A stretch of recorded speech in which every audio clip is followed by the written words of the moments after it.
Ce webinaire fait partie de la communication, donc la campagne Achieve Better Milk Campaign, enfin, avoir un meilleur lait chez Vetoquinol. Nous voulons travailler main dans la main avec les parties prenantes pour améliorer les conditions pour les vétérinaires, les éleveurs et les consommateurs. Une meilleure santé, une meilleure qualité de vie pour les agriculteurs et les vétérinaires et soutenir la durabilité de la production de lait. Au-delà des produits, nous souhaitons garantir des solutions pour résoudre les problèmes rencontrés. Les traitements contre la mamite avec des diagnostics et des protocoles adaptés, la prévention des mammites avec les produits, un partenariat pour vous permettre de garantir des services attrayants. Le thème d'aujourd'hui, c'est le traitement sélectif pour la mamite clinique, les dernières avancées. Nous avons pu observer pas mal de publications d'initiatives autour des traitements sélectifs récemment. Donc, nous avons pensé que c'était le bon moment de les étudier à nouveau. Et c'est voilà que je vous invite à suivre. Nos intervenants sont aujourd'hui le professeur Sophie Peepers d'Antim, à l'université de Gand, chercheuse et enseignante passionnée par la mamite et la qualité du lait, qui a pu mettre sa connaissance scientifique en pratique, et le docteur Jouplisson de Co-Signal, une société qui garantit des formations pratiques pour les éleveurs et les vétérinaires. Donc, Yop, c'est à vous. Merci beaucoup, Stéphane. Excellent. Eh bien, je vais partager mon écran pour les premières questions. Pourquoi on traite les vaches contre la mamite? Et ça semble si simple, mais en fait, la réponse n'est pas toujours si simple. C'est simple, cependant, on veut prévenir la maladie. On veut guérir la vache et bien sûr réduire la pression infectieuse. Mais tout d'abord, j'aimerais vous souhaiter à nouveau la bienvenue. Je suis véto depuis 30 ans déjà et au cours des dernières 25 ans, je forme les vétérinaires et les éleveurs dans 70 pays du monde entier et chaque jour, presque chaque jour, 3 fois par semaine, je vais dans une ferme d'exploitation laitière, surtout aux Pays-Bas, mais dans d'autres pays, j'ai pu observer des vaches et des maladies et de la prévention. Et donc, je vais partager mes points de vue avec vous. La première fois, on a parlé du contrôle, avoir le contrôle de la santé des mamelles. On a parlé des résistances élevées. Maintenant, on va parler du traitement et au prochain webinaire, on va parler de la réduction de la pression infectieuse et de la phase de traite. Donc, la première question, c'est pourquoi est-ce qu'on traite? Pourquoi on traite les vaches? Et la réponse est très simple. Bien sûr, vous voulez préserver la vache, la préserver contre la maladie et l'aider et réduire la pression infectieuse sur le troupeau pour ne pas infecter toutes les vaches qui sont présentes dans le troupeau. Ce risque est toujours présent.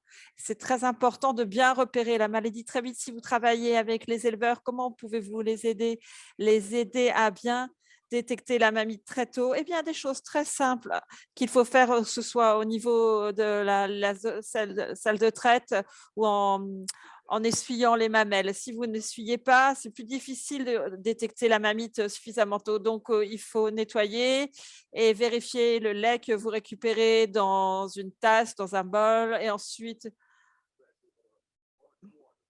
il faut faire attention. Donc la détection prématurée est importante.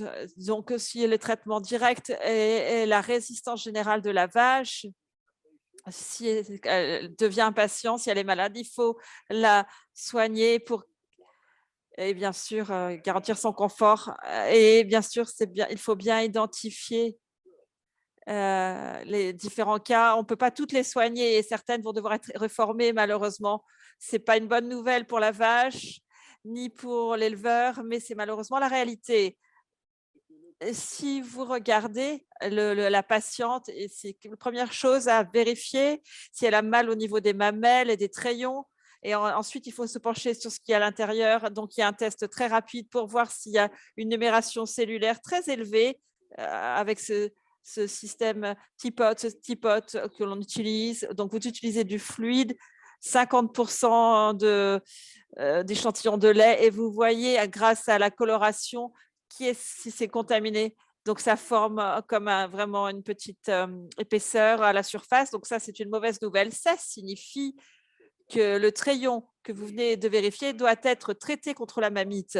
Eh bien, comme je viens de le dire, pour une vache sur 3, on ne peut pas la guérir. Parfois, on peut les traiter à 100%, parfois on a un taux de guérison de 20%.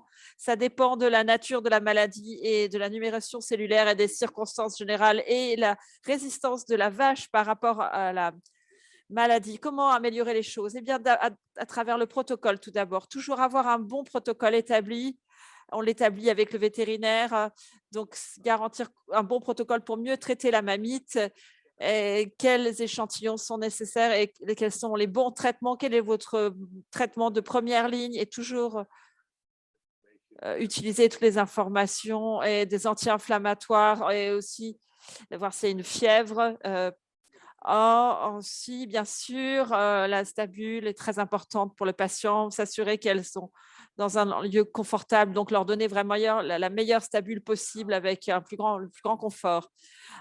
Donc, voici un protocole néerlandais que nous avons conçu à travers du programme Santé des Trayons contre la mamite ici aux Pays-Bas. Donc, si vous observez cette petite masse, vous pouvez rapidement mettre de la menthe sur le trayon et de faire ça 4 fois par jour pendant la traite. Et ça peut suffire. Si vous n'êtes pas certain, si ça ne suffit pas, vous pouvez utiliser des antibiotiques. Mais la question se pose. Donc voilà, est-ce que c'est seulement présent dans les muscles aussi ou seulement dans le trayon? C'est aussi un débat. Il faut bien évaluer cela à travers l'échantillonnage. Est-ce qu'elle a de la fièvre? S'il y a de la fièvre, il faut leur donner des anti-inflammatoires pour faire baisser la fièvre. Ensuite, et l'inflammation, bien sûr, vous avez une vache très malade, elle est déprimée, elle n'est pas heureuse et avec une fièvre élevée. Donc, il faut vraiment que le vétérinaire passe et voir ce qu'on peut faire en plus, peut-être une perfusion dans la circulation sanguine ou dans la mamelle pour préserver cette vache. Donc, un bon protocole, c'est essentiel. Alors là, avec la traite par robot, 20% sont une traite avec des robots aux Pays-Bas et en Europe de l'Ouest et 40% en Norvège. Donc là, vous pouvez récupérer pas mal d'informations. Au niveau du robot, là, il y a un tableau assez intéressant. Vous avez l'activité pour les 4 différents quartiers. Si l'activité augmente dans un quartier, on peut suspecter une mamite dans ce quartier. Si vous y associez l'échantillon principal, l'échantillon coloré à gauche, là, si, par exemple, l'échantillon était coloré, on a suspecté une mamite. Oh, il y a un petit problème de connexion. Je n'entends pas bien, pardon. Donc, avec la couleur, on peut suspecter un risque de mamite. Bien sûr, il faut regarder la numération cellulaire que l'on peut vérifier grâce à cette machine et également la fièvre peut être évaluée à travers la température du lait. Donc, s'il y a de la fièvre, il peut s'agir d'un cas de mamite sévère. Et bien sûr, si la rumination baisse, ça peut être lié à un cas de mamite aiguë et relativement lourde. Donc, il faut regarder la rumination.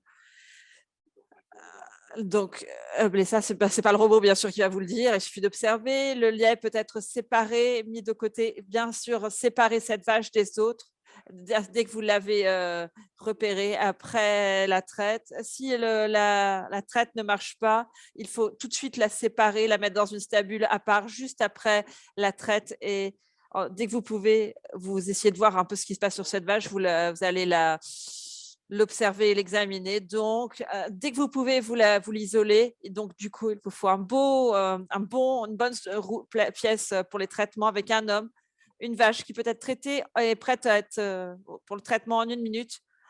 Donc, voici cette petite vache avec son éleveur. Donc, on veut que la vache soit prête à être traitée, ce qui est important. Donc, il faut la traiter au bon moment, au bon endroit, en ayant tous les bons instruments médicaux nécessaires, la bonne aiguille, etc., la bonne seringue, etc., pour pouvoir la traiter rapidement. Tout doit être en place pour la soulager dès que vous pouvez. Et ce kit de traitement dont je vous parle d'ailleurs, je vous en montrerai des exemples, comment on peut faciliter les choses, que l'on ait une traite par robot. Aussi, vous avez une salle de traite. Vous pouvez peut-être aussi le faire directement dans la salle de traite, mais il faut organiser cela rapidement, puisque bien sûr, ça risque également d'arrêter la durée de la traite. Donc, il faut, bien sûr, ça va ralentir la traite et c'est pas vraiment agréable. Une mamite peut vraiment perturber la journée, il faut passer une demi-heure de plus dans la salle de traite avec la vache, donc c'est problématique. Donc, il faut être bien organisé pour éviter cela. Il y a un protocole aussi au niveau du tarissement. On parle d'antibiotiques ou aussi de bouchons au niveau du treillon. On peut parer les sabots et tondre les poils. Donc, bien sûr, quand on traite, il faut mieux porter des gants. Là, il n'y a pas de gants sur cette photo. C'est une erreur. Les gants, ça ne coûte pas cher. Et c'est vraiment, ça contribue à la réussite du traitement pour réduire la mamite de 29 à 26%. Par exemple, aux Pays-Bas, en fait, il s'agit en fait d'utiliser des gants pour mieux travailler dans des conditions plus hygiéniques au niveau de la salle de traite. Mais surtout, ce qui est important, c'est de bien nettoyer cette partie du treillon pour ne pas y faire rentrer des saletés. Donc, il y a les bouchons de treillon qu'on utilise de façon assez répandue. Non, on ne va pas parler du point numéro 3. On ne va plus en parler. Ça marchait très bien il y a quelques années. Et ça partait au Mexique, ça s'est répandu en Europe, mais des vaches sont mortes subitement. Elles ont arrêté de produire du lait et il y a eu des décès. Donc, on n'utilise plus du tout l'antiprolactine. La seule chose que vous puissiez faire pour arrêter la lactation, c'est mettre en place un protocole de tarissement avant.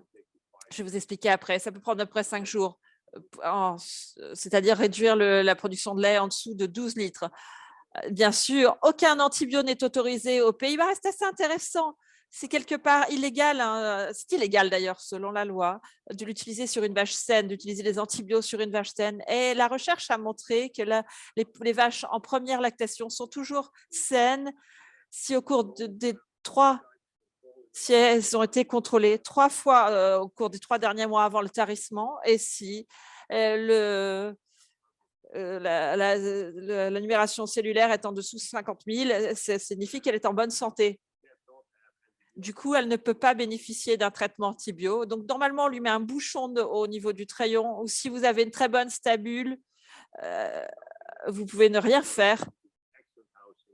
Vous allez nettoyer davantage, augmenter la ventilation, mais il suffit de ne rien faire dans ce cas sur le treillon. C'est tout à fait possible, bien sûr, c'est risqué, hein, mais c'est vraiment pour les meilleurs éleveurs qui sont très à cheval sur l'hygiène et qui ont beaucoup de chances d'ailleurs en faisant rien, hein, ça a fonctionné. Mais je ne le recommande pas en tant que vétérinaire puisque dans 90% des cas, on observe des stabules sales, là où on retrouve des vaches avec de la mamite. Donc la rémunération cellulaire doit être en dessous de 50 000 pour les 3 dernières traites au cours des 3 derniers mois. Donc, c'est une vache saine. Donc, il faut bien sûr une bonne stabule avec des bonnes litières, une bonne résistance au niveau de la vache. Bon. Et donc, avec aussi un endroit confortable pour se nourrir, se reposer. Et à peu près 85 cm d'espace pour la nourriture. Et là, on peut mieux développer la résistance et avoir une ventilation spécifique, surtout pour les vaches en plein tarissement, en pleine période de tarissement. Donc, surtout aux Pays-Bas, c'est important d'avoir vraiment des vents secs pour vraiment assécher la surface de la litière. On leur dit que c'est 3 mois, mais normalement, ça doit durer pendant au moins 7 mois. Et du coup, on essaye vraiment d'améliorer une ventilation croisée. Bien sûr, on l'arrête quand il fait moins de 0 degré. mais il y a toujours une petite ventilation, un petit peu de vent qui circule dans la stabule. Donc, ça a permis une réduction de 50% des mammifs en 2015 et maintenant, on a atteint les 60% de réduction aux Pays-Bas. Donc, on doit dire qu'on se débrouille pas mal dans la baisse de l'utilisation des antibiotiques aux Pays-Bas. Donc, c'est lié aux efforts cumulés des éleveurs et des vétos, bien sûr, menés par la communauté des vétos et qui travaillent main dans la main avec les éleveurs pour réduire le recours aux antibiotiques et ensuite une antibiorésistance. Donc, du coup, ça signifie bien sûr moindre revenus liés à la vente d'antibiotiques, mais nous sommes très à cheval sur la santé des vaches et ils réagissent que on réalise qu'il vaut mieux vendre des bouchons de crayon.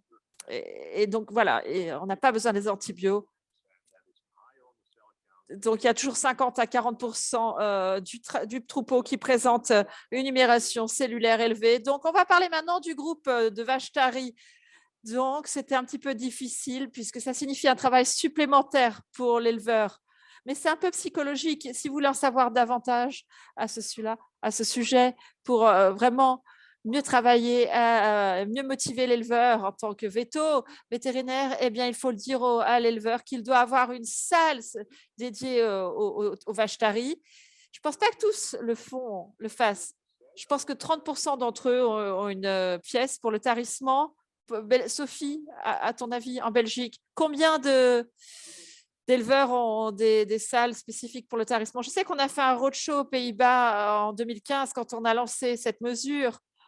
On s'est rendu dans différents lieux et un de mes collègues a dit qu'il ne fallait pas avoir des groupes de vaches taries toutes les semaines parce que c'est beaucoup de travail. Il suffit de le faire toutes les 3 semaines, ce qui signifie moins de travail. Toutes les 2 semaines.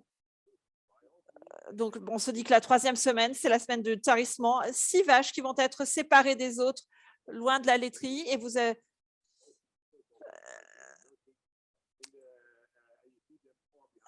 donc, vous les mettez dans un groupe séparé. Donc, bien sûr, il faut leur donner de la nourriture spécifique aux vaches taries. Et donc, on passe de 25 litres à 12 litres de production, du coup. Et c'est vraiment ce que l'on souhaite atteindre. On va être en dessous ensuite des 12 litres de production de lait. Ça prend généralement 5 jours, ce tarissement, 5 à 6 jours. Vous pouvez commencer le lundi à isoler ces vaches taries. Et le vendredi, à la fin de la semaine, entre guillemets, vous pouvez mettre ce fameux bouchon de Trayon sur les vaches taries. Une période de 6 semaines de tarissement suffit si vous avez 15 litres, moins de 15 litres par jour au niveau du Trayon. Donc, vous voyez, donc ce lait doit être résorbé par le système immunitaire. Et le renouvellement de la cellule, cela prend beaucoup d'énergie pour la vache. Pour créer un Trayon, ça prend presque 2 mois.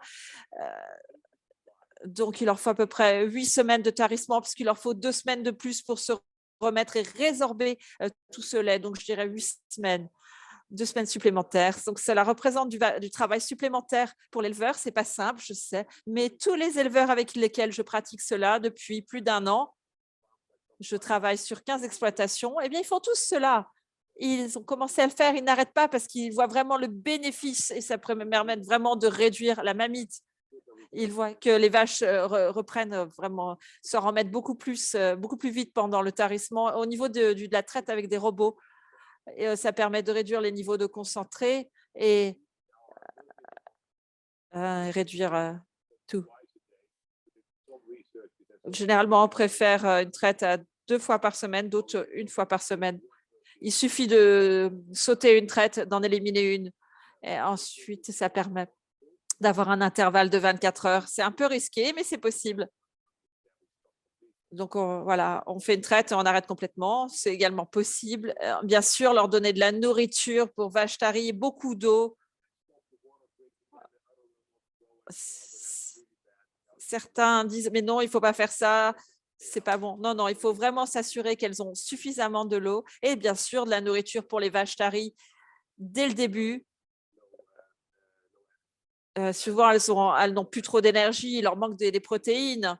Mais le risque, hein, si on les nourrit pas avec la nourriture spécifique, ils peuvent avoir une fièvre du lait, elles commencent à ne plus manger, et elles ont cette fièvre du lait. Et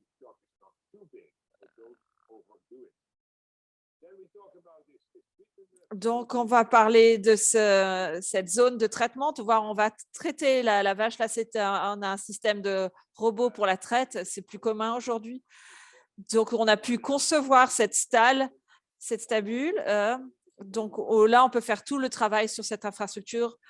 On peut l'examiner au niveau du rectum, nettoyer les trayons, parer les sabots. Vraiment, c'est très simple. Donc, on a trois systèmes différents. On peut très bien avoir un tapis en caoutchouc. Donc, on apprend à ces personnes comment mettre la vache en bonne position pour qu'elle puisse facilement entrer à l'intérieur de la stalle.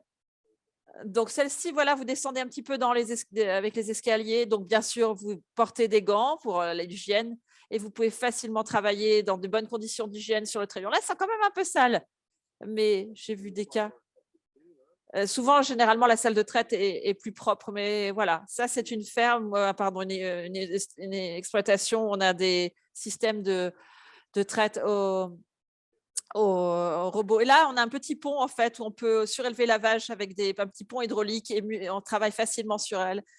Donc, on peut facilement se laver les mains ici. Là, vous voyez un petit peu la zone d'hygiène pour se laver les mains. Donc, il suffit d'ouvrir cette petite porte et vous pouvez travailler sur du bon côté. Vous avez suffisamment de lumière pour examiner la vache. Alors, vous avez aussi des petits systèmes que l'on place sur les oreilles, aussi des magnets, enfin des aimants. Voilà. Enfin, la dernière chose, oui, bien sûr, il faut examiner la vache après le tarissement. Vous pouvez faire un travail formidable, travailler dans de très bonnes conditions d'hygiène, mais la vache peut toujours présenter une mamite. Et si vous observez, parfois c'est un petit peu rouge, il faut toujours vérifier, vider à nouveau. Parfois, on voit du lait qui fuit, donc il faut encore de nouveau mettre un bouchon de trayon ou donner des antibiotiques, puisque s'il y a des fuites, eh bien, ça risque de faire partir tous les antibiotiques. Donc, il faut retraiter à nouveau. Donc, il faut aller en dessous des 25 litres, même parfois.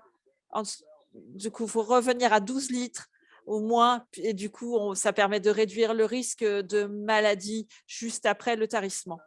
Ensuite, une petite anecdote assez sympathique avant que je passe la parole à ma collègue Sophie. 20 minutes, ça passe vraiment vite. Eh bien là, c'était un père et fils qui travaillaient sur leur exploitation. Et là-bas, on a mené des recherches. C'est un centre également de formation pour les futurs exploitants et aussi pour les jeunes étudiants africains. Et donc, ils ont mis en place une stabule ici en Afrique.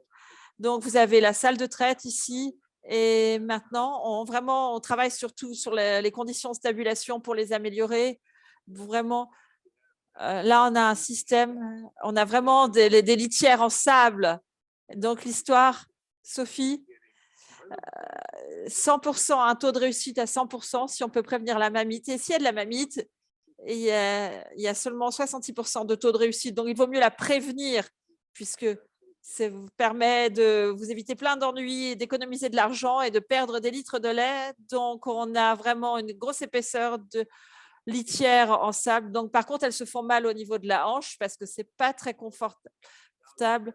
Et même au niveau des jarrets, et les litières en sable, c'est le standard pour éviter les mammites. Mais bon, par contre, ça les blesse aussi un peu. Mais il n'y a pas seulement des litières en sable, mais le nettoyage des surfaces est également important. Une très bonne ventilation. Là, il n'y a pas de clôture. Là, c'est en Kenya, celle d'avant, là en Iran. Là, c'est aux Pays-Bas. Là, il n'y a pas de clôture où la ventilation peut rentrer facilement.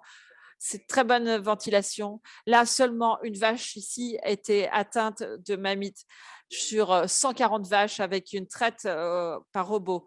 En un an, le taux de réussite est lié bien sûr à la litière en sable, l'air frais et bien sûr des surfaces très propres. Il faut bien nettoyer les surfaces. Ça, c'est vraiment une clé pour le succès, bien sûr.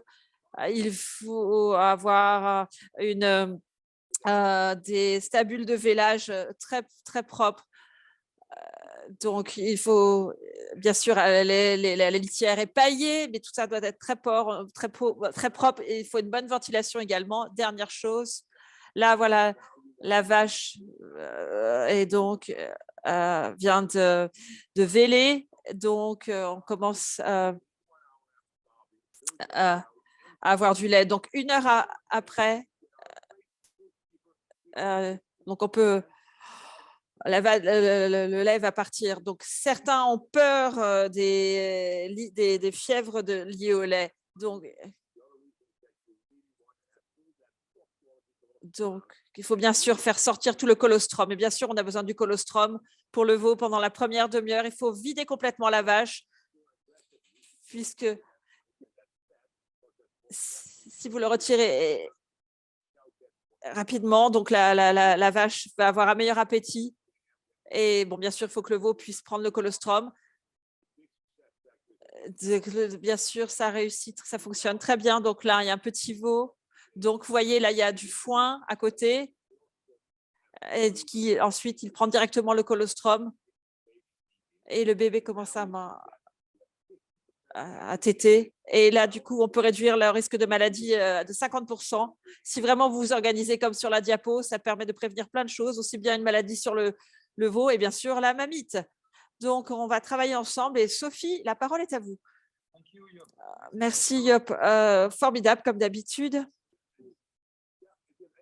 Si vous avez des questions, je vais arrêter de partager ma présentation. J'ai vu pas mal de commentaires, de questions dans la partie dédiée aux questions. Si vous voulez en savoir davantage sur la santé des vaches, on a toute une vidéo là-dessus sur la santé des mamelles. Si vous voulez avoir tout le package et tous les systèmes pour d'apprentissage, de formation, que ce soit pour vous ou pour vos clients, ce sera bientôt mis à disposition chez Vetoquinol. Il suffit de demander aux représentants pour votre pays. On vous donnera accès à tout ce matériel de formation. Merci beaucoup. Sophie. OK, bonjour. Est-ce que vous m'entendez? Excellent. Bonjour. Réussir le traitement ciblé à travers le traitement de la mamite clinique.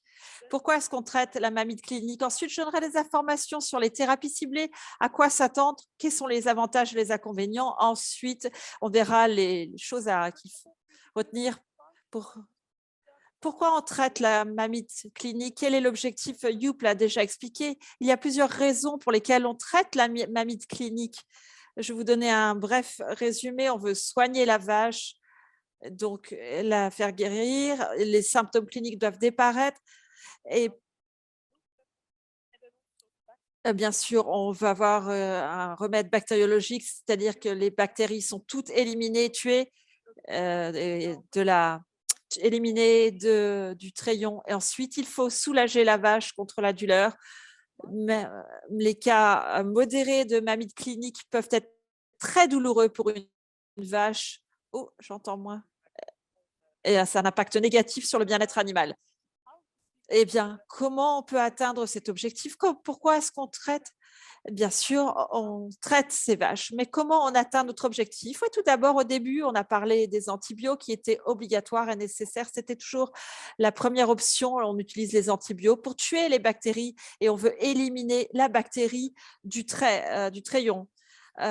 Du pie. Ensuite, on utilise des anti-inflammatoires, mais il s'agit davantage d'une option puisque je vois une augmentation du recours aux anti-inflammatoires en Europe. Mais bien sûr, au début, c'était utilisé principalement pour les cas de mamite sévère. Maintenant, je le vois de plus en plus d'anti-inflammatoires pour les cas modérés. Aujourd'hui, il y a pas mal de pression pour réduire la consommation d'antimicrobiens sur les fermes, les exploitations laitières. Donc, on veut réduire l'utilisation des antibiotiques en cas de mamite clinique. Donc, qu'est-ce que ça signifie en pratique? Les anti-inflammatoires sont toujours obligatoires et requis. On les utilise pour les mammites légères, modérées et sévères, mais aussi on peut utiliser dans des antibiotiques dans certains cas. Pourquoi on ne va pas les utiliser dans certains cas? Ça va varier en fonction des résultats de culture. Quelle est la cause de la mammite clinique dans ce cas spécifique? Donc, la thérapie ciblée, le traitement ciblé de la mammite clinique, qu'est-ce que ça signifie? Eh bien, on a toujours deux options. Eh bien, pour s'assurer que l'on est tous sur la même longueur d'onde, si on parle d'un traitement ciblé de la mammite clinique, on parle de cas modérés ou légers de mammite clinique, les cas sévères de mammite clinique, ça signifie que la température est au-dessus de 39,5 et chaque vache qui a des symptômes systémiques d'inflammation veut être déprimée, se couche, a moins d'appétit. Donc, il s'agit généralement de cas de mammite clinique sévère et là, on va toujours avoir recours aux antibiotiques. Si on parle d'une thérapie ciblée, tout d'abord, il faut regarder, voir si le traitement est nécessaire en cas de Staph aureus, de staphylocoque doré. Si on parle d'animaux qui présentent des infections chroniques, on ne va pas utiliser d'antibiotiques. Il n'y a pas nécessaire d'utiliser les antibiotiques si c'est une vache qui a des infections chroniques et si elle n'a aucune chance de guérir, qu'on utilise des antibiotiques ou pas. Si on décide de traiter aux antibiotiques, donc, ou traiter option 1, traitement immédiat, donc ce qui signifie qu'on va prendre un échantillon pour une culture bactériologique, mais avant d'avoir les résultats, vous commencez le traitement avec les antibiotiques. Une fois que vous avez les résultats de la culture bactériologique après 24 heures, vous pouvez décider d'interrompre le traitement ou de continuer le traitement. Et il peut s'agir d'un traitement à court terme ou d'un traitement prolongé. Alors, quand on arrête le traitement, s'il n'y a pas de croissance, si on a isolé les bactéries à gram négatives, et si on continue le traitement, eh bien, c'est quand on a pu isoler, par exemple, les positifs, les bactéries à gram positif, staphylocoque, etc. Donc, il s'agit dans ce cas d'un traitement immédiat. Mais là, on a l'option numéro 2, c'est-à-dire un traitement retardé, là qu'on va prendre un échantillon pour une mise en culture. Donc, on ne va pas utiliser d'antibiotiques, on va attendre d'avoir les résultats de la mise en culture de bactéries. Mais dans l'immédiat, on va utiliser directement des anti-inflammatoires. Donc, mise en culture, anti-inflammatoire, après 24 heures, on a les résultats et on pourra déterminer si les antibiotiques sont nécessaires. Ensuite, on peut adapter le traitement et la durée du traitement et le mode d'administration sur la base des résultats de la mise en culture. Donc, on en a parlé pendant le précédent webinaire. Si vous voulez davantage d'informations, on peut en parler. Vous pouvez vous pencher sur les webinaires précédents. Il y avait différents plaques d'agar disponibles. Donc, là, on peut avoir les résultats dans les 24 heures et on peut décider de commencer les traitements. Donc, on avait donc pu observer différentes géloses. Donc là, on a la machine qui s'appelle Mastaplex qui peut être utilisée pour identifier la mamite liée à des bactéries, et identifier ces fameuses bactéries. L'avantage, c'est qu'on n'a pas besoin d'avoir d'expérience en laboratoire pour l'utiliser. Il n'y a pas besoin d'avoir de l'expérience pour savoir identifier les bactéries. Donc, c'est vraiment une façon très objective d'identifier les bactéries présentes. Mais on en a parlé pendant les précédents webinaires déjà. Alors, pour continuer avec le traitement ciblé, eh bien, si vous avez les résultats de la mise en culture, alors, qu'est-ce qu'on va faire? Tout d'abord, est-ce que je fais un traitement immédiat? Ça, c'est l'option numéro 1. On a déjà eu recours aux antibiotiques immédiatement après le diagnostic, après avoir détecté la mamite clinique. Ensuite, on peut utiliser les résultats de la mise en culture pour jouer avec la durée du traitement et le mode d'administration du traitement. Et je vais en parler tout à l'heure de la deuxième option. Alors, la règle générale est très simple. Si on parle d'un traitement, plus le traitement dure, plus le taux de guérison est élevé. Et généralement, également, même si la science et les études scientifiques sont très limitées à ce sujet, ce n'est pas toujours aussi simple, mais on peut accepter que si on a des traitements intramammaires associés avec un traitement systémique ou parentéral, comme Newp l'a expliqué, eh bien, on peut avoir un meilleur taux de guérison comparé à un traitement intramammaire ou un traitement systémique. Ainsi, vous pouvez voir ici plusieurs études sur la mamite clinique. Donc, voilà, à gauche, la probabilité de guérison. Plus la probabilité est élevée, bien sûr. Là, vous avez le coût total qui est associé à la mamite clinique. Juste un petit exemple. Si vous avez l'E. coli, on sait que l'Escherichia coli, on ne le retrouve pas sur la glande mammaire, donc la bactérie est rapidement éliminée du PI. Mais si on commence un traitement intramammaire sur 3 jours, on a déjà un taux de guérison de 75%, très élevé. Par exemple, si vous optez pour un traitement intramammaire sur 5 jours, comme ici, associé à un traitement parentéral avec des injections intramusculaires, et là, vous allez améliorer la probabilité de guérison. Ensuite, vous pouvez atteindre un pourcentage de 99% de réussite. Mais on remarque également qu'on a une forte augmentation dans le coût total lié à la mamite clinique, puisque ce sont des traitements plus longs. On utilise davantage d'antibiotiques, etc. Donc, sur cette base, on peut vraiment se poser la question, est-ce que c'est vraiment nécessaire de prolonger la durée du traitement et opter pour l'association du traitement intramammaire et systémique, puisque ça crée une augmentation forte des coûts nettement plus élevés par rapport à vraiment à la probabilité, aux chances de guérison. Si vous regardez par exemple le staphylocoque doré, ici en moyenne, on commence avec une probabilité de réussite relativement basse avec un traitement sur 3 jours en intramammaire, mais on peut augmenter cette probabilité de guérison si on opte pour un traitement sur 5 jours et si on l'associe à un traitement intramammaire avec un traitement systémique. Et on observe que si vous regardez l'augmentation de la probabilité de guérison, c'est nettement meilleur. Et bien sûr, ça peut moins important au niveau des coûts, mais toujours le taux de guérison est moins bon. Et on peut se poser la question, est-ce que ça vaut le coup de traiter cette vache, surtout quand il y a pas mal de pression sur le recours à des traitements antimicrobiens, donc antimicrobiaux. On peut traiter immédiatement, mais sur la base des résultats de mise en culture, on peut adapter en fonction des pathogènes qui ont été retrouvés. Sophie, une question. Pardon?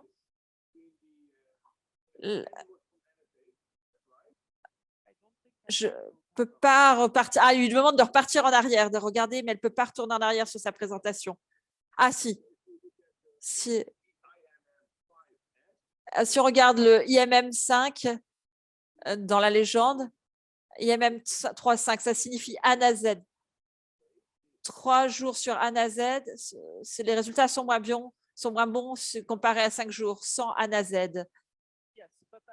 Oui, c'est parce que la durée du traitement est différente. Donc, il vaut mieux faire 5 jours, oui, avec le ANAZ. Ensuite, on a le traitement retardé. Il s'agit de ne pas traiter immédiatement aux antibiotiques, mais ça, c'est seulement pour les cas légers ou modérés de mamite clinique, si elles sont infectées avec des bactéries à Gram négatives. Et s'il n'y a pas de croissance, on ne va pas traiter. Pourquoi un traitement retardé? On sait qu'il n'y a aucun avantage à traiter. À travers la recherche, on voit que si les vaches sont affectées avec des bactéries à Gram négatifs, s'il n'y a pas de pousse, pas la peine d'utiliser les antimicrobiens. La deuxième raison, on a également une réduction dans le recours au traitement antimicrobien. Donc, si on a cette approche, s'il y a des grammes positifs, on peut. S'il n'y a que des grammes négatifs, on ne traite pas avec les antibiotiques. Par contre, si il y a des grammes positifs, on traite avec les antibiotiques. Donc, c'est une approche très simple. Bien sûr, ça ne concerne que les cas légers ou modérés de mamite. On va juste utiliser les anti-inflammatoires si c'est des grammes négatifs. Donc, tous c'est les résultats, bien sûr, qui vont déterminer la marche à suivre. Récemment, on a une étude, une analyse méta. Plusieurs études ont été menées sur les traitements ciblés et retardés pour la mamite clinique. Et donc, ils ont associé tous ces différents résultats. Si on associe tous ces résultats, ils ne voient pas un effet négatif sur le taux de guérison ni sur la numération cellulaire somatique, pas d'impact sur le rendement laitier, pas de différence sur le risque de réformer la vache et pas d'impact sur le taux de réforme. Donc, pour les vaches qui ont été traitées immédiatement avec des antibiotiques, donc sur la base aussi des résultats de mise en culture. Mais il faut faire attention. Si on parle de cela, cette étude, ça ne signifie pas que ça fonctionne à 100%. Malgré dans ces études, on a observé des variations importantes. Est-ce que c'est vrai que si on a un traitement retardé, est-ce que c'est vrai que les vaches infectées aux bactéries microgrammes négatifs n'ont pas besoin d'antibiotiques? Eh bien, on va voir si ça t'applique toujours, si c'est toujours vrai. Eh bien, tout d'abord, ce n'est pas toujours vrai. Surtout si l'on parle de bactéries à grammes négatives en cas d'E. coli, par exemple, on a toujours des impacts différents par rapport à la Klebsiella. Bien sûr, il s'agit ici de bactéries gram négatives. Si on parle d'un traitement retardé de la mamite clinique, ça signifie que l'on ne traite jamais la mamite clinique liée à des bactéries gram négatives avec des antibiotiques. Là, on n'observe aucune différence dans le taux de guérison pour l'E. coli. L'animal non soigné, non traité, proportion très basse. Pour le Klebsiella, la proportion de vaches non soignées est nettement plus élevée par rapport aux vaches ayant E. coli. Mais on observe également, pour les cas non soignés, la proportion est réduite. On a des cas de Klebsiella traités comparés aux autres. Donc, les vaches avec Klebsiella n'ont pas été traitées aux antibiotiques, donc il s'agit d'un traitement retardé. Et il y a seulement une petite proportion qui guérit. Donc, du coup, on observe la différence entre la Klebsiella et l'E. coli. Bien que ce soit des bactéries à grammes négatifs, est-ce qu'on a une réduction dans le recours aux antibiotiques? Oui, bien sûr, on observe différentes études ici, la réduction dans l'utilisation des antibiotiques. Donc, vous observez une réduction de 49% dans le recours aux antibiotiques, une réduction de 24%, réduction de 36% également. Et 35%. Comment on peut expliquer ces différences de chiffres de 49 à 24% de réduction? Eh bien, il y a une différence de 25 entre les deux. Eh bien, le facteur le plus important, c'est lié à la prévalence de certaines bactéries différentes. Si on voit cette étude où on a une réduction de 49% d'utilisation d'antibiotiques, eh bien, les échantillons présentaient aucune culture négative. Donc, certains avaient Escherichia coli et certaines vaches n'avaient pas besoin d'antibiotiques après 24 heures. Par exemple, si vous regardez cette étude où la réduction est à 24%, on observe qu'il y a moins d'échantillons avec des négatifs et davantage d'échantillons avec des bactéries à grammes positifs. Ça signifie qu'après 24 heures, on a obtenu les résultats et les vaches ont été traitées aux antibiotiques car elles étaient infectées avec des bactéries à grammes positifs. Donc, c'est un facteur très important de voir la prévalence de telle ou telle bactérie, donc voir le pathogène prédominant pour telle ou telle mamite. Bon, pour terminer, il y a aussi une très belle étude qui a été publiée. Elle a des avantages et des inconvénients, mais il faut savoir, bien sûr, que dans cette analyse, ils n'ont trouvé aucune différence majeure, que ce soit au niveau du taux de guérison, au niveau de la numération cellulaire somatique, ni dans la production de lait. Ça ne signifie pas qu'il y a des différences, ça signifie qu'il y a une grande variation entre les différentes exploitations. Que la vache ait été immédiatement traitée ou traitée de façon retardée. Non, il n'y a pas de signe de pertinence statistique. Si vous regardez les avantages du traitement retardé, bien sûr, vous avez du coup une utilisation plus rationnelle de l'antibio et on peut réutiliser également parfois le lait plus rapidement pour la consommation humaine. Bien sûr, il y a un inconvénient. Il y a bien sûr du temps qui s'écoule entre le diagnostic et le traitement et cela peut affecter le taux de guérison. Et bien sûr, il y a le coût du diagnostic qu'il faut prendre en compte. Il y a une étude où ils ont simulé différentes mamites cliniques et ils ont eu recours ils ont appliqué différents taux de guérison. Dans certaines exploitations, le taux de guérison est relativement bas, mais dans d'autres, le taux de guérison est relativement élevé. Et dans certaines études, dans certaines exploitations, ils ont observé une différence importante entre les vaches qui étaient traitées immédiatement ou celles qui étaient traitées de façon retardée. Il y a vraiment une différence au niveau du taux de guérison. Ils ont utilisé toutes ces variations et différences et ils ont simulé 5000 cas de mammites cliniques.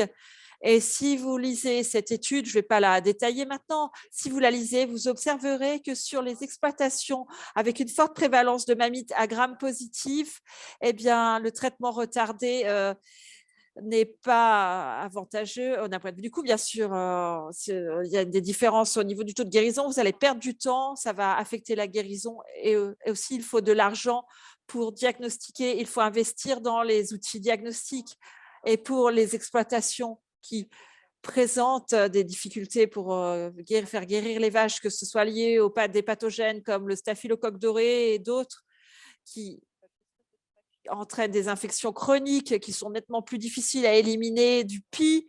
Et là, on observe une fois de plus que ce n'est pas vraiment intéressant d'un point de vue financier d'opter pour un traitement retardé. Ça signifie. Mais bien sûr, il faut tenir compte de la pression d'éviter le recours aux antimicrobiens. Donc, les conclusions, donc, il faut retenir 2 options pour les traitements ciblés pendant la lactation. Donc, il faut adapter la durée du traitement et le mode d'administration en fonction des résultats de la mise en culture. Le traitement retardé, ça signifie que certains cas de mammites ne sont pas éligibles aux antibiotiques.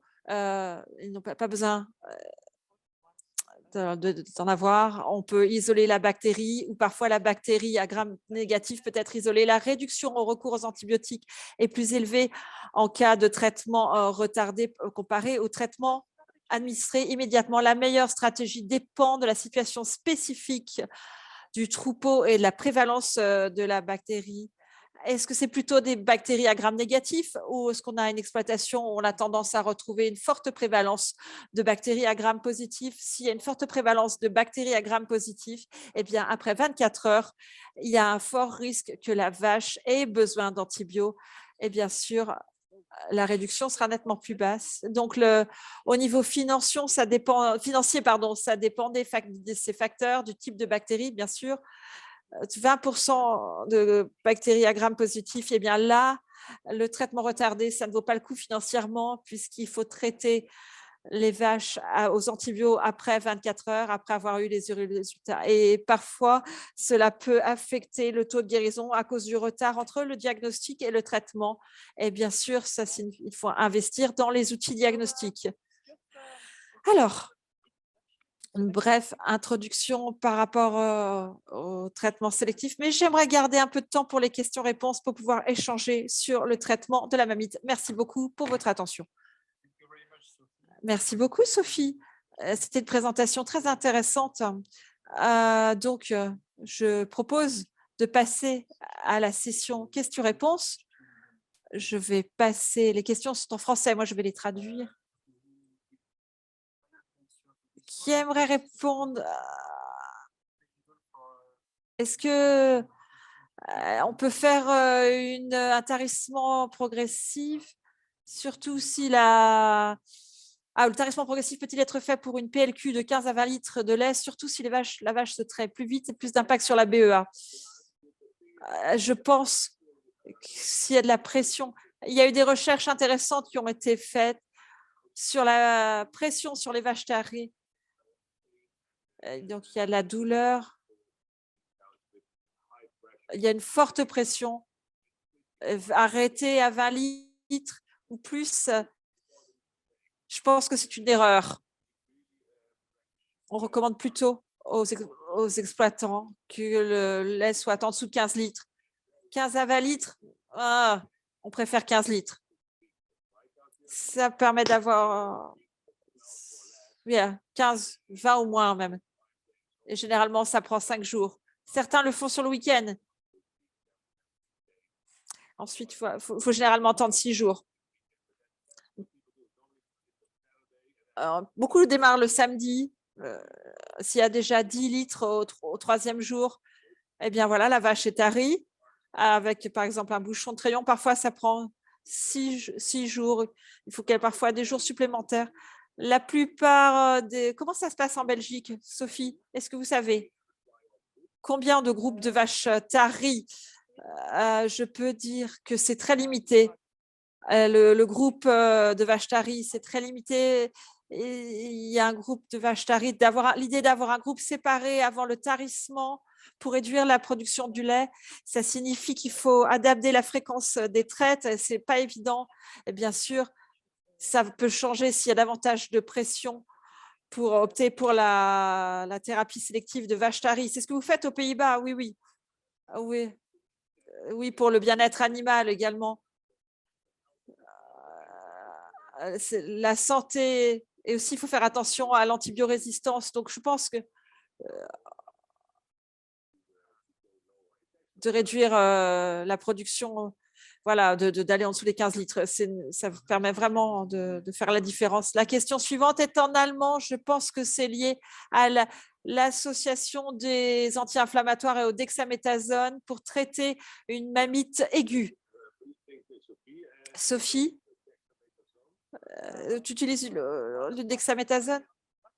L'un ou l'autre, hein? Non, non, pas les deux ensemble. Non, non, il ne faut pas associer le dexaméthasone à l'anti-inflammatoire. Non, non, jamais l'anti-inflammatoire avec du dexaméthasone, avec des corticos. Non, non, là, ça, c'est pas quelque chose qu'on va faire. Ça marche? Ah, le dexaméthasone a beaucoup aidé les patients atteints du Covid. Oui, oui, oui, bien oui, ça peut aider. On l'utilise pour les cas sévères de mamite clinique. Non, non, mais c'est pas de problème. Mais on ne va pas l'associer avec un traitement anti-inflammatoire. Non, pas d'association des deux. Ensuite, il y a une question du Portugal, qui est liée à la disponibilité des traitements. Donc là, je ne vais pas répondre. Ensuite, une question, si une vache est tarie aux antibiotiques et avec un bouchon au niveau du treillon, une semaine après, il y a une forte mamite avec une température élevée, est-ce que vous traitez au niveau parentéral avec des anti-inflammatoires avec des antibiotiques et laissez le quartier, ou est-ce que vous traitez chaque quartier? Une semaine après la mamite. Ah oui, il y a un quartier qui a une fièvre élevée. Une semaine après, il y a la mamite. Est-ce que vous traitez donc au niveau parentéral avec des antibiotiques et des anti-inflammatoires, ou vous laissez le quartier, ou est-ce qu'il faut traiter également le quartier? Donc, c'est une semaine après le tarissement. C'est pas très bon augure une semaine après le tarissement. D'après l'expérience, on a appris que généralement, il s'agit plutôt d'une mycose ou d'un champignon. Donc, si c'est un champignon, il ne faut pas traiter avec des antibiotiques, c'est la meilleure option. Sinon, ça ne fait qu'empirer les choses. Ce qu'on observe dans ce type de cas, c'est des pseudomonas souvent, ou des klebsiella, donc des bactéries à gram négatif qui sont difficiles à traiter. Donc, je ne vais pas prendre de risque là, dans ce cas. Donc, je n'ai pas non plus la réponse scientifique à cela, mais j'opterai pour un traitement parentéral et un traitement intramammaire. Mais il faut vraiment prendre des échantillons, c'est important ici, parce qu'il ne faut pas que ces champignons ou le cas de mycose passe à la trappe. Il peut s'agir de pseudomonas qui sont rentrés, sont insérés dans le treillon. Parfois, quand vous insérez le tube, il y a ces pseudomonas qui s'infiltrent et du coup, on ne peut plus traire la vache. Donc, ça complique les choses. C'est plus difficile d'éliminer la bactérie et la réaction inflammatoire. Et si vous ne voulez pas que la vache perde son veau, c'est vraiment important d'agir très rapidement. Vous ne pouvez pas la traire parce qu'elle est tarie.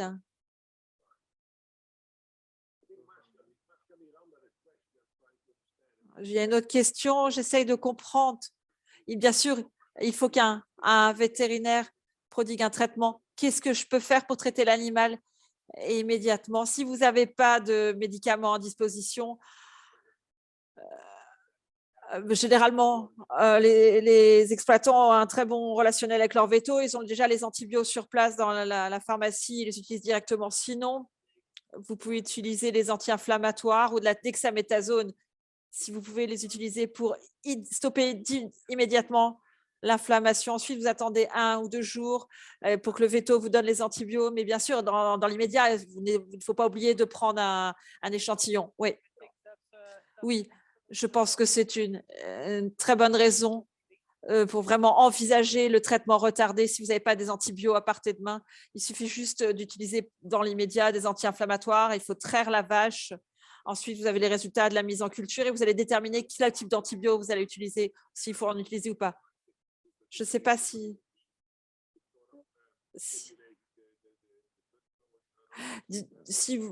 les antibiotiques ont l'air d'avoir, pardon, les anti-inflammatoires ont un bon résultat et ça stimule la circulation sanguine. Non, non, il n'y a pas de preuve là-dessus. Hein. Si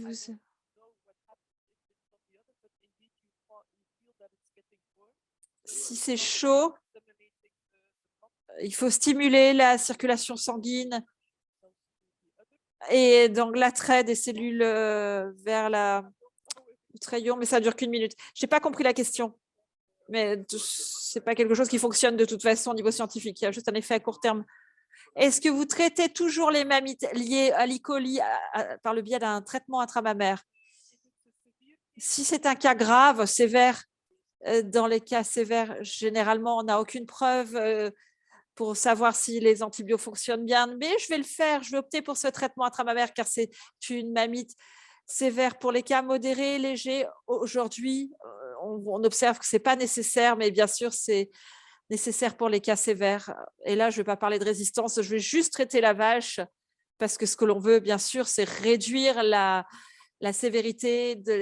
Là, les anti-inflammatoires sont nécessaires et importants. Et si la bactérie est toujours présente, on va réduire la pression infectieuse dans le pis. Sinon, la vache ne va cesser de réagir et faire empirer la chose. Et c'est un problème sans fin. De moyen, modéré, traitement retardé, et si c'est sévère, eh bien, on va pour un traitement intramammaire. Intramammaire avec des antibiotiques ou juste ANAZ? Les ANAZ, c'est juste les anti-inflammatoires. Il y a des tubes que l'on peut utiliser. Toujours intramammaire. Ce que j'ai déjà entendu, par exemple pour les États-Unis, il n'y a rien de mieux que le traitement supportif de soutien, même pour les cas sévères. Les solutions hypertoniques, par exemple. Quand j'étais véto, il y a 20 ans, j'avais des perfusions, mais ce n'était pas très scientifique non plus. Non, ce n'est pas très scientifique. Oh là là, non. Ce n'est pas autorisé. Ça a toujours été illégal. Hein. Donc, ça n'aide pas.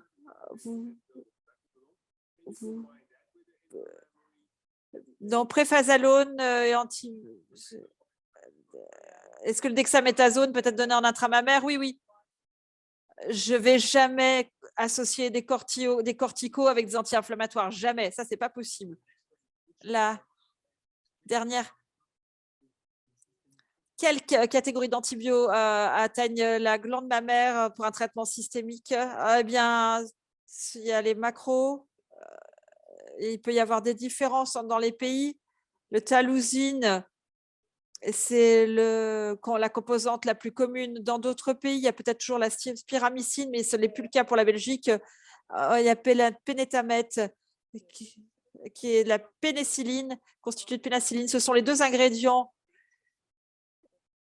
qui peuvent atteindre des niveaux de concentration plus élevés et permettre d'avoir des concentrations élevées au niveau de la glande mammaire. La dernière est en allemand. Ça parle donc du flunixine, meloxicam, kétoprophène. Et quels sont les meilleurs anti-inflammatoires? Lesquels vous préférez?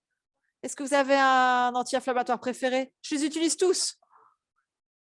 Quand j'étais véto, c'était il y a 15 ans. Hein.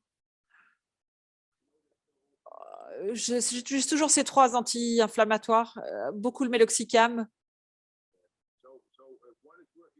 Qu'est-ce qui fonctionne? Je pense que le kétoprophène avait une action à courte durée, juste pour quelques heures, ça fonctionne jusqu'à quelques heures, alors que le Meloxicam fonctionne sur 24 heures, alors que le Flunixine, pareil, c'est un effet court terme. Donc, du coup, il faut faire des piqûres plus souvent. Donc, mais ça dépend de ce que vous avez choisi. Hein. Vous pouvez opter pour le court terme. Généralement, ça coûte moins cher. Mais je pense qu'une seule piqûre pour 2 jours, c'est ce qu'il y a de mieux et ça en dérange moins la vache. Une autre. Je pense qu'on ne va pas pouvoir répondre à toutes les questions parce qu'il y a beaucoup de questions. S'il est clair qu'il y a des Klebsiella dans une ferme, dans une exploitation, à travers l'échantillonnage, est-ce qu'on peut démarrer les antibiotiques avant les résultats de la mise en culture? Ce que je ferais pour ce genre d'exploitation, j'essaierai de voir pourquoi on a la Klebsiella. Il y a toujours une raison pour laquelle il y a la Klebsiella, puisque toutes les vaches sont exposées à la Klebsiella. Et il y a seulement quelques exploitations qui rencontrent des problèmes de mammites liés à la Klebsiella. Et si on veut essayer de maintenir un taux élevé de guérison, c'est possible en cas de Klebsiella. Dans ce cas, j'essaierai de résoudre le problème dans un premier temps et ensuite, j'essaierai de réduire l'utilisation des antibiotiques en optant pour un traitement retardé en cas de Klebsiella. S'il y a une forte incidence, vous savez, de mammite clinique sur l'exploitation, il faut traiter pas mal de cas. Donc, il y a pas mal de cas qui se répètent.